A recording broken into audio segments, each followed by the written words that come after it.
Green mussel is made from the spores of a naturally occurring fungus called Metarhizium acridum. Before green mussel is used, it is recommended to check the viability of the spores by measuring the germination rate. The germination rate should be checked a minimum of 24 hours before the product is used.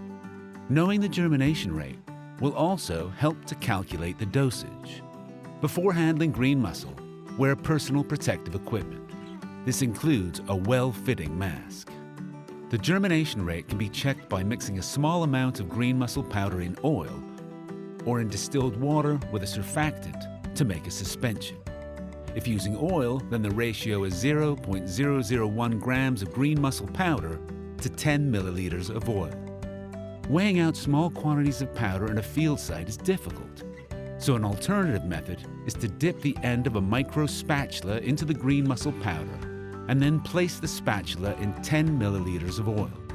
2 drops of this green mussel suspension is spread across the surface of agar in a petri dish and left for 24 hours at 25 degrees Celsius. The culture on the petri dish is then viewed under a microscope to calculate the germination rate. Count at least 300 spores and then calculate the percentage that have germinated. Any budding spore is considered as germinated. If the germination rate is 70% and above, then 50 grams of green mussel per hectare is required. Lower germination rates will require a greater amount of product per hectare. Green mussel works best when the daily temperature is between 20 and 33 degrees Celsius. When handling all pest control products, including green mussel, it is vital to read all the relevant technical and safety information before use.